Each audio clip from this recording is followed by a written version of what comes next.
I hate it when I hear this. It's just calories in, calories out, bro. To a large degree, it is about being in a caloric deficit. Your metabolism is affected whether you eat 2 large meals versus 5 small, more frequent meals. We have to address the psychological aspects of eating because a lot of us comfort eat. Most people that are plant-based so they can tell the next person that they're plant-based. I'd say about 85% of the food in the health food aisle is not healthy. If it's low fat, it's been processed, and the way your body digests it is not the same. Really, everything that we consume that is a whole food is a superfood. If it is a living thing, if it's a fruit, if it's a vegetable, if it grows on trees, if it runs and walks and breathes, that is food. All of these things are just as important as one another. It's okay if you don't understand the terminology that you're coming across. We are not born knowing this information, and it's not taught in schools. Kids deserve to know what they are consuming. It should be. Welcome to the Diet Doctor podcast, where we discuss the science of nutrition and high performance, offering practical tools for everyday life. Bismillah, alhamdulillah, wa salatu wa salam ala rasulillah, assalamu alaikum wa rahmatullahi wa barakatuh. This is going to be a very brief episode because I want to create a summary of some of the things that we've touched on in the past. I find that there's a lot of information in these episodes, and sometimes it becomes overwhelming and difficult, especially if you're not listening with a notepad and a pen, and you feel like, okay, I've listened to episode 1, I'm now up to episode, say, 25, and I don't know what happened in between, I can't remember. So it's good to have a refresher from time to time, and this is for me not as much as it is for you, because their body used food completely differently. Their weight was better managed, their digestion was better than the individual who was all, in a state of heedlessness when they were consuming food and not being conscious. Now, that doesn't mean that you have to sit there and meditate when you are eating. Not at all. You can have conversation.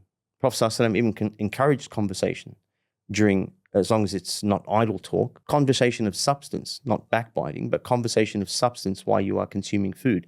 But being in a state of consciousness has a profound impact on your digestion. I'll give you an example with an analogy that I give quite often, which is when you consume a mouthful of food, your brain is analyzing what's in the mouthful and communicating with the stomach as to what enzymes it should release and in what quantity. For example, on my way here, I had some steak, sweet potato, and green beans. Had the green beans first, of course, because we eat our veggies first to benefit from the fiber and the micronutrients when your stomach is empty. So I had the green beans. Then I proceeded to have the grass-fed steak with sweet potato. Now, grass-fed steak and sweet potato, with every mouthful that I consume, my brain is saying, okay, there is approximately 20 grams of beef here, maybe 10 grams of sweet potato in this mouthful. Release the enzymes necessary for beef and sweet potato, but in a quantity that is relevant to the portion size that I have consumed. And the reason for that is if the stomach overproduces acids, you get acid reflux. So there's this abstract algorithm that's taking place in your brain and then communicating with your stomach, provided you're sitting down with good posture, that is, as well. That's why we say sit down when you eat. Now, that's the process to good digestion, to good nutrient absorption. However, if I'm not in a state of mindfulness or presence when I'm consuming food, that has an effect on how I digest the food. If I remain in a state of consciousness and gratitude when I'm consuming food, I am more conscious of what I'm consuming. I can even be conscious of what goes into my mouth before it does. So if I'm eating with my hands or if I'm eating with cutlery or some chopsticks, it doesn't matter. It still has a similar effect. The most effective is eating with your hands because your senses are gauging the portion size with a lot more accuracy. However, if you are using a fork and that mouthful is making its way to your mouth and it's going to travel down your throat into your stomach and small and large intestine and so on.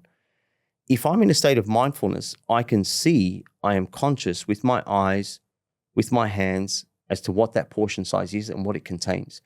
So the process of the brain communicating with the stomach, or the gut-brain axis as we call it, that process starts before the food even lands in my mouth.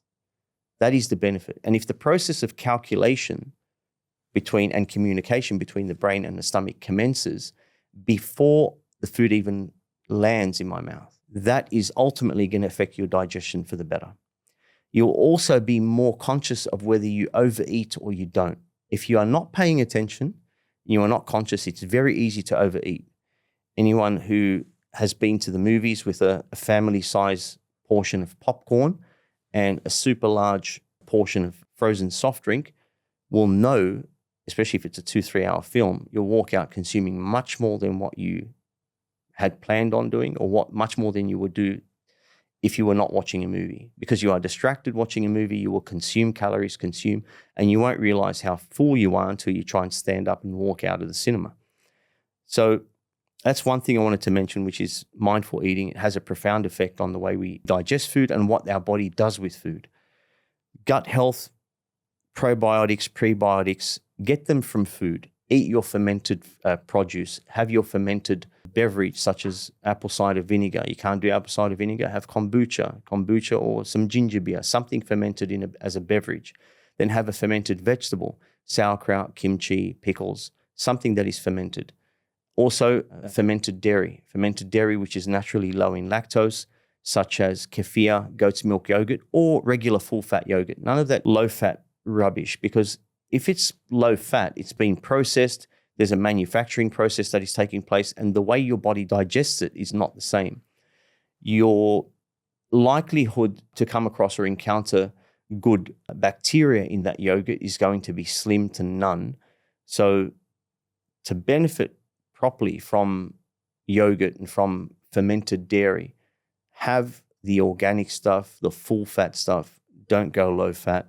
It does not serve the same purpose. It does not have the same benefits as real full fat yogurt. The other one is with regards to hydration. Now, how much water do you have to drink? We have to drink, or we should be drinking for good organ health, about 30 mils of water per kilogram of body weight. So if an individual weighs 70 kilograms, 70 times 30, you would have 2,100 mils or 2.1 liters. That does not include the amount of water that you owe if you were to have something that had caffeine in it. If you drink something with caffeine in it, for every shot of coffee or every cup of tea, you owe your body about 100 to 150 mils of water, and that water does not count to the 2.1 liters that I mentioned previously. So if I owe 2.1 liters because I weigh 70 kilos hypothetically, and then I have 2 coffees a day, that's another 200 mils minimum. So now we're up to 2.3. I do a workout, an hour of training, half a liter to a liter of water. Let's be modest and say half a liter. I go from 2.3 liters. Now I owe 2.8 liters. I catch a flight from Sydney to Brisbane. That's an hour. I owe my body another 100 mils. That's how it works. So the baseline, the benchmark, is 30 mils times the amount of body weight that you carry in kilograms, plus what you owe from caffeine, flying for the dehydration effects of flying. Anyone who knows who's flown knows how bad dehydration is on a flight. When you get off the flight, you have dry skin, and that's one of the consequences of dehydration. And so caffeine, flying, exercise, plus your benchmark of water intake. Emotional eating. Address the psychological aspects of eating. We have to address the psychological aspects of eating because a lot of us comfort eat. And the reason for that is when we are emotionally not in the best state, the body tends to release a hormone called ghrelin. Now, ghrelin is going to tell you that you are hungry when your body doesn't necessarily need calories or nutrients. And that's the problem. There are some people that don't emotionally eat, but rather emotionally starve themselves. In the past, I have been guilty of doing that when I have a lot on my mind and am stressed or anxious about anything. I find myself forgetting to eat for long periods of time, particularly if I'm not prepped. I don't have meal preps with me. If I've got meal preps with me, irrespective of the emotional state that I'm in, because they change in 24 hours, especially with the invention of the smartphone, the emotional state that we are in will differ sometimes every 30 minutes for the entire duration of the day. And when you have prepared your food for the day, when you have meal prepped, which I encourage everybody to do, if you're not subscribed to a meal company, I'm not going to give my own company a shameless plug right now, but if you are not subscribed to a meal company, then you should meal prep and weigh your food too. You don't have to weigh your food for the rest of your life, but just weigh your food for a couple of weeks. I want you to try this. Anyone who has not weighed their food, weigh your food for a couple of weeks, because only then will you understand what portion sizes are, and that will have great benefit. It's a great resource to be able to eyeball some food on a plate and know approximately what it weighs. You'll be able to gauge how much you should eat when you're invited to a dinner or a barbecue, or you're in a restaurant. You'll be able to gauge how much you are eating and how much you want to eat based on what your goals are at that particular point in time. And when you weigh food, your skill of eyeballing food and knowing how much food weighs becomes a lot more effective. And you notice this with butchers that have been doing the same thing for a long time. A butcher that's been doing the same thing for a long time will pick up a bit of meat. You'll tell them, I want a kilo of minced meat, for example, minced beef. They'll pick up they'll pick up a scoop of minced beef, put it on the scale, and it'll be like 1.01. It's like a party trick. How did the guy know that that particular handful is going to be 1.01 kilos to the second decimal place? He didn't. It's muscle memory. It's doing the same thing over and over. You tend to be able to eyeball and feel what something weighs before you consume it. The other one is the different types of diets that are out there, namely plant-based diets. So we've got, there are different trends and a lot of reincarnations of diets over the years. You've got the Atkins diet, reincarnated, keto diet, paleo diet, intermittent fasting, all reincarnations of one another. Now, the one that's gathered a lot of momentum of late is plant-based eating. And what I've got to say about plant-based eating, if you're doing it for ethical reasons, I can understand that. If you're doing it I can empathize. If you're doing it for any other reason, just to tell people that most people that are plant-based are plant-based so they can tell the next person that they're plant-based. But if you are genuinely following a plant-based diet for the right reasons, make sure that you consume incomplete amino acids, or incomplete proteins rather, combined. So you're not eating meat, you're eating carbs and fat, which require little to no energy to digest. Carbs and fats require little to no energy to digest in comparison to protein. Protein expends quite a bit of calories in the digestion process, or what's known as the thermic effect. But if you're plant-based, then you're eating carbs and fats and you're not eating protein. And the other consequence of that is that if you're not eating protein, you don't have all the amino acids present with every meal, then it's only a matter of time before you lose muscle mass. So people go plant-based and one of two things happen. They either lose weight, but they also lose muscle density and become what we call as skinny fat, or they will gain weight because they are only eating carbohydrates and fats and not expending any energy in the digestion process. So there's no energy being spent with the thermic effect. And so a lot more calories are left over that are absorbed, what we call net calories. Now, to make sure that you get all the amino acids, combine incomplete protein. So the way you would do this is, instead of just having brown rice with some veggies for your meal, if you're plant-based, you would have some brown rice and some lentils, or some lentils with some chickpeas. Because if you have two incomplete proteins together, that makes a complete protein, which is then almost the equivalent of eating something that is animal-based. Now, that is also the same reason why supplementing as a plant-based individual is very, very important, because you should supplement with a plant-based protein that has protein from more than one source. So if it's just a pea protein, that will not suffice, because pea protein alone does not contain all the amino acid spectrum, the 22 essential and non-essential aminos.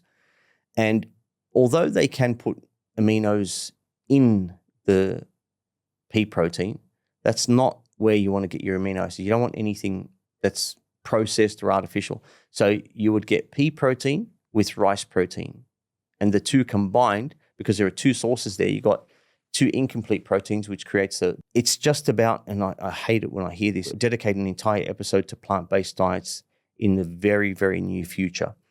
The other one that's a common question that I get quite often, is nutrient timing. It's just about, and I hate it when I hear this, it's just calories in, calories out, bro. It doesn't matter when you have your 2,000 calories, whether you spread your 2,000 calories out every 3 hours of the day, or whether you have your 2,000 calories all at once. To a large degree, it is about being in a caloric deficit. However, your metabolism does change, is affected whether you eat 2 large meals a day versus 5 small, more frequent meals. Because if the body has a reassurance of a nutrient intake or an influx of nutrients every couple of hours, the body is far less likely to store any food as fat. And from a digestive standpoint, it is much less stressful on the digestive system to have small, frequent meals than having one really large meal of 2,000 calories or 2 large meals of 1,000 calories each. It is far easier on the digestive system to have 3 or 4 meals of 400 to 500 calories each. It is far easier on the digestive system. And timing nutrients is important because the window of training is very different to a window where, the window of sleep.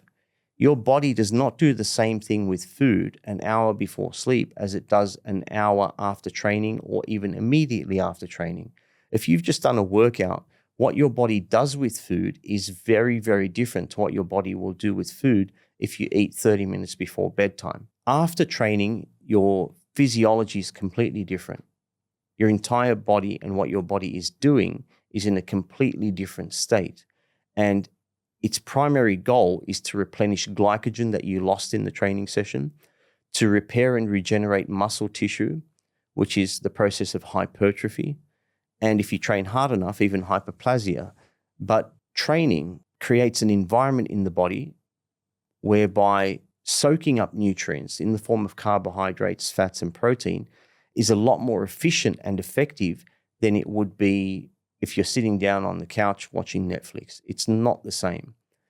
So what you consume and what you have in terms of macro ratio breakdown per meal throughout the day is also very, very important. Timing your nutrients according to what time you train and what time you sleep and what time you wake up and what you do for a living. Thinking about these variables and timing your nutrients accordingly will have far greater impact on your results than if you were to just eat with a blasé approach and just have a calorie quota to tick off by the end of the day. It's not as effective. A couple of other things I wanted to mention, which is superfoods and their benefits. Really, everything that we consume that is a whole food is a superfood. If it is a living thing, if it's a fruit, if it's a vegetable, if it grows on trees, if it runs and walks and breathes, that is food. If it is processed, if it is packaged, if it has an ingredients list the size of your arm, that is not food. That is pseudo food. It's edible, but it's not food, and it won't kill you. Maybe not immediately, but and probably over time, but it's not food. We have to get in touch with what food is. And if you're in a grocery store, a good way to keep this in mind or to keep note of it is that most foods are on the far right-hand side of the grocery store. As you go further towards the left, you get more and more processed. And just because the health food aisle is the second aisle after the fruits and vegetables, or maybe the third aisle, it doesn't make it healthy either. Because a lot of the stuff that is popping up in the health food aisle, especially lately, I'd say about 85% of the food in the health food aisle is not healthy. It's either overcompensated with fats for the taste and texture and for the lack of carbs that are in there, or if it's low or almost negligible in fat, it's overcompensated with carbohydrates or sugars or emulsifiers and other thickening agents and preservatives. So just because it's in the health food aisle doesn't mean it's good for you. I think it'd be a good idea for us to do an audit of the local grocery store and go through it and really teach people how to read labels. We don't even know how to read labels. The average layman doesn't know what maltodextrin is or know that it's a fancy way of saying sugar. Technically, it's not sugar. It's not a processed sugar, but it may as well be because it behaves that way after it's digested. Food labels are becoming quite abstract and difficult to understand. One exercise I encourage for you to do with your kids is either in the grocery store or grabbing some items from the grocery store and taking them home. And this is something that I do quite often with schools. In groups, we get a bunch of foods, we put them in the middle of a table, we break the students up into groups, and get them to pick one food that you can eat every day, one food that you can eat sometimes, and one food that you should really try and avoid, food or beverage. And you would be surprised as to what they pick. You would be shocked to see what they think is an everyday food. And you will be, it's a real eye opener. It's a real eye opener. I suggest if you're a teacher, try this at your school, try it with your classroom. And for parents, try this with your kids. It's a great learning experience. Now, in summation, all of these things are just as important as one another. It's not that one of the things that I mentioned today, which is hydration or meal prep strategies or plant-based diets or gut health, one takes precedence over the other. They are all really, really important to understand. And because the type of jargon that is associated with the world of nutrition, it's quite abstract and it's not everyday language. So it's okay if you don't understand the terms and the terminology that you're coming across when you're reading about nutrition, when you're listening to talks or podcasts about nutrition, because this is not everyday language. You don't wake up knowing what maltodextrin is or knowing what fructose is or even knowing what macros are. Some of the most elite athletes that I've worked with, we've had conversations that have started like, what's your macro intake like? And I've had elite athletes say, I just had this type of food. Is it a protein or a carb? Really, really basic. And then I think to myself, it's not their fault. I made the assumption that that individual knows what macros are, what micros are, what proteins, carbs, and fats are. We are not born knowing this information, and it's not taught in schools, neither at a primary level nor at a tertiary level, unless you're doing some specific courses. It should exist at a primary level. Kids deserve to know what they are consuming. You as a human being deserve to know what you are consuming. And it should be absolutely illegal for companies to not be completely transparent with their labeling. I'm working on a unique product at the moment. And one of the things that motivated me to work on this product was the lack of transparency in the market. There's no transparency as to what the ingredients are. And if the ingredient is listed, the quantity or the percentages are not listed. Everything remains a secret. And it's not in many countries that is allowed. And it's surprising that in Australia, it is allowed. Australia, which we consider to be a first world country, a developed society, manufacturers are allowed to get away with a lot when it comes to labeling food. And I think something needs to be done about that. And myself and a few colleagues and friends of mine are working to champion that cause. So I wish them all the best. I wish us luck. And hopefully we're going to make some headway with this. We're going to try and change the way things are labeled, change the way education or nutrition is taught in our schools. We've got a lot of work to do. In summation, we have a lot of work to do as individuals and collectively. So this is just a small summary that I wanted to touch on with you guys and have a little bit of a brush up on some of the topics that we've discussed in the past. And it's also opened my eyes into some of the areas that we have not delved into in detail. In particular, the eating ideologies like plant-based eating or being vegan, one at a time. I think each one of these eating ideologies has enough in there to have an entire episode dedicated to just that, if not more than one. So I look forward to doing that with you. I look forward to discussing all the, I don't like to call them fads because some people dedicate their entire life to what one individual calls a fad. I'd rather call an ideology. So that's what's coming up. I think we need to discuss plant-based diets. We need to discuss the different eating ideologies, whether it be intermittent fasting, whether it be keto dieting, all the above. And I look forward to doing that with you and enlightening you and myself and reminding myself that nutrition is a very abstract topic, a topic that we're forever learning from. And often, I was saying this to a friend of mine today, and I'm sure many of you have felt this way. Sometimes the more we learn about something, the dumber we feel. And this is one of those topics. Thank you very much for listening. Jazakallah khairan. Assalamu alaikum.